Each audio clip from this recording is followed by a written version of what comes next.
Welcome back. It's still Breakfast Daily on City TV. Thank you so much for staying with us. Now, for our relationship segment today, we're going to talk about a topic that a lot of us deal with, right? When you are in a relationship, you still love your partner, but unfortunately, you're losing the affection that you once had for him or her. What exactly do you do then? If you're going through something like that, this is a safe space to share those stories with us. And then, of course, I'll ask our guests to help you so that you can really work on your relationship and be happy together. Throughout our conversation, we want to hear from you. So please use the hashtag Breakfast Daily to join the conversation. And the WhatsApp line is 0550 If you're watching us from outside Ghana, please use the country code +233. And if you're on Twitter, you can tweet at me at GFATTTV. I've been joined by Reverend Bernie Oseidua. Good morning, Bernie. Hi, Jifa. Good morning. I was looking forward to you being in studio with me. Oh, my word. I'm so sorry. And you look stunning. Yes, Thank I was you. supposed to be there. I got all dressed up for you. Oh, my word. Can you imagine? I hope you're well. I do well. Thanks for asking. How about you? I'm good. So, Bernie, what do we do when we begin to lose affection for our partners? Thanks so much for having me once again. And a very great good morning to the team at City and to all your cherished viewers. Maybe before I talk about what to do, I just want to maybe break down this conversation a bit by giving it a bit of some definitions. Okay. You see, affection is a gentle feeling of fondness, if you like, likeness that you have for someone or something. It's popularly used to denote, a feeling, a type of love, or something that has goodwill, or something more than friendship, if you like. Let me relate this to water. Water is an essential part of every living organism, be it plant, animal, or humans. And no plant, animal, or human can survive without water. As a farmer, you want to see your crops grow and everything that you put in the soil become fruitful. But you see, water plays 4 major roles for the farmer, the plant, and the soil. And one is that water helps the seed to germinate. Yeah. It helps also the process of photosynthesis and also the transporting of nutrients and minerals from the soil to the plant itself, as well as also helping to maintain, the strength of the plant and also its yields. This is what affection is. Just as water is good for the growth of plants, affection is vital for the growth and sustainability of any relationship, be it, platonic or even love relationships. Affection is very prime. And our relationships or marriages need affection in order to develop, grow, and last longer. Without affection, you will be stuck with your partner. And if you are not careful, the very thing called love, for which you guys are together, will die out. All right. Affection helps to cement and glue the relationship together in love and harmony. And without it, the couples can be stagnated for a very long time and the relationship, will basically fail. So when you find people losing the affection, practically they are losing the very liveliness or livelihood of that relationship. And in just a matter of time, they wouldn't want to be there anymore. And this, for me, is a basic understanding I want us to carry as we have the discussion around what you have to do in case you find out that you are losing affection for your partner.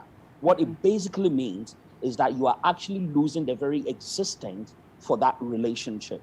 And it's a critical thing if you find yourself in that situation. So, Bernie, what are some of the signs that will make you even realize that I don't quite feel the way I used to feel about this person? It starts first, like you said. Yeah, the first sign is the feeling. Some people can be in the room, but they feel very distant. You can be in the same house with someone. You can even be in the crowd, but you feel so much alone. So the feeling is one critical thing when it comes to affection that you cannot, if you like, downplay or discount. The feeling is ideal. How you feel about the person, is very critical. And immediately you realize that the feeling is changing, that conversation must be had. You must be able to communicate that. And how do you communicate that? Because our whole notion of love is something that we fall into. It's not something we have control over. So when you begin to also lose interest, how do you now take back that control to say, I'm going to work on this? Okay, so since we're speaking about, what to do, let me start by linking the communication to first dialogue. Okay. You see, you need to speak about it. When my feeling towards a person or my spouse, my partner begins to change, it's ideal I talk about it. Many times we leave things the way they are until it's too late. Many times we leave things, sometimes I can suspect my partner is very distant, but I keep quiet about it and I don't do anything about it until the gap between the two becomes practically impossible. Even if you construct a bridge, you still cannot have it together. So it's ideal that you speak about how you feel when you begin to feel differently. Don't only wait to suspect your partner. Even when you yourself begin to feel differently, have a dialogue about it. Ensure you understand, what your partner's affectionate, signals are. All right. And then the second thing is communicate. This is important. All right. Maybe you are the one who love, hugging and kisses and cuddling and holding of hands and so on and so forth. Your partner might not have been trained like that. All right. So in the beginning, it's all emotions. Now it gets along the line somewhere where you realize that those, electrifying emotions are cooling off. However, you feel and realize that the affection you have for one another is actually also dying away. So if there are things about you feel your partner should understand, that keeps you going. I think it's ideal that you communicate these things. All right. So let him or her understand what gets to you, what works with you. Educate the person about it. Unfortunately, sometimes many people think that their partners are mind readers. You expect them to be able to pick it up, to understand. Hell, the person don't even understand themselves. How much alone would they be able to understand you? So it's ideal for you to be able to educate your partner about what works with you and what can be able to get you back on track. So the dialogue must be had, and you must be very honest and open and frank about it. And then also communicate what your expectations are, what your needs are. Educate your partner about it. And then, of course, there is the need to have that deep-seated, conversation about everything. Lay everything down on the table. I think those are the beginning parts. Yes, we can add a couple more. Yeah. So Bernie, as we.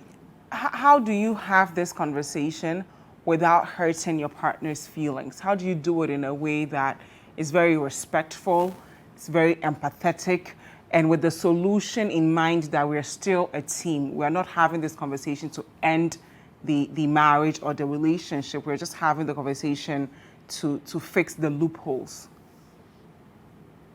Okay.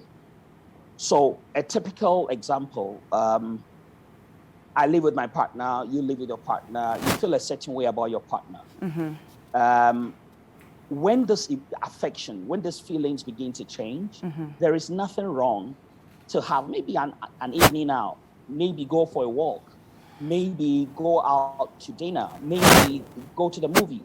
That is if Akufo-Addo opens The cinemas. Or Netflix. Okay, maybe you want to get out of the house. Yeah, change the scenery, Now, be open. So I can start a conversation like, maybe Ajua or Kojo or Asantwa or Sewa or Kwame or, you know what?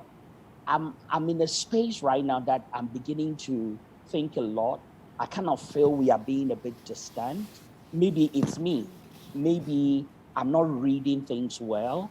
I kind of feel maybe we're not gelling or we don't have the bond we used to have. I don't know if you feel the same, or it's not like we have an issue or there is a problem, but this is the feeling I'm picking up and I don't like it. I kind of feel that it can make us distant. What do you think? An introduction, a preamble like that can start off the conversation and you haven't had any feeling. So I think emotional intelligence plays a major role in how your conversations and communications come across. If you make the mistake of coming to say that, Kwesi, I want us to talk, And I think that is one of the things women do. They don't understand. Guys hate it to the core. Whenever you tell a guy, Kwadwo, I want us to talk. Can we talk? And can we sit? Immediately that happens, they know that, oh my God, something is wrong. Have a conversation. Even if you want to have the conversation, don't announce it. don't announce it. There is no way to go to information services department about it. Start the conversation. Because immediately you tell a guy, can we talk? He knows that, okay, something is wrong. So his emotions are triggered wrongly. Immediately he begins to find his defense mechanisms. And you don't want that. You want an open, honest conversation. All right. So bring it up. Lay it out there, be honest about it. Maybe he doesn't feel that or she doesn't feel the same. But by the time you have the dialogue, you'll be able to know possibly where some of the gray areas are. So Bernie, after that dialogue, what are some of the changes we need to make in our actions to get back that affection we once had? Okay, so one of the things is immediately your partner shares what their needs are and what the expectations are. I think the effort must be on both sides to work towards it. Okay. So if the person says that I like to hold, I like to, cuddle, I like to, the kissing, the public hand holding, and so on and so forth, you need to learn. I know many of us come from backgrounds where we never were trained with that kind of perfection. I never, think my mother ever gave me a kiss or a peg on the cheek. So growing up, I needed to learn. In fact, I needed to deliver myself, and learn and relearn new things, so that you can be able to come to that level of affection with the person. So yes, when your partner shares their needs and their expectations, you need to work towards it. Make the effort. Let them see your attempt to want to do something about it. So first, I will talk about the commitment. Number two, there must be what I call compromise. Every marriage, every relationship will thrive with the element of compromise. You must be able to understand that, you can't always hold your ground and not want to lose any. You must find a way to meet yourself halfway. There are things I don't like, my partner likes. I mean, for example, I hardly would watch TV, but when it's time for soccer, I would want to watch, all right? And she joins me to do that. She loves the telenovelas and any of those, well, that's not my baby. Sometimes I need to relinquish the remote and they do their things. Unfortunately, today, these Android babies, knocks everyone off the couch and they are watching their PJ Masks or whatever it is, and so, along the line, we both, have to, but there must be a lot of compromise in case you want to work things out. Find a common ground that both of you can meet and have the understanding to work things out. So I think the compromise is needed. Number two, quit the games, quit the mind games, quit having a dig at each other, quit passing, derogatory comments, quit. Yes, I mean, there are flaws. Just like your partner had them, you also do. All right. So if you keep at it, trying to take digs at each other, you will never find the emotional, closeness and bond. So I think it's ideal that, when the compromise is established and you are able to quit these games, now introduce some romantic elements into your conversation. Hey, are you here? Many of us, once again, many homes were not trained with the use of lingerie, or sorry, I'm not into my body more, koda, and no share, Charlie, no, learn new things, apply new tricks. It's ideal to add a spice, not only the woman, but even the guy. It's ideal that you bring some of these things, learn new things, new games that will let your romantic life also come to light. Get a new lingerie, change the lighting in the room. I mean, do something about it. All right. So there are so many things you can do romantic-wise to get a spark back into the whole, energy in your love relationship.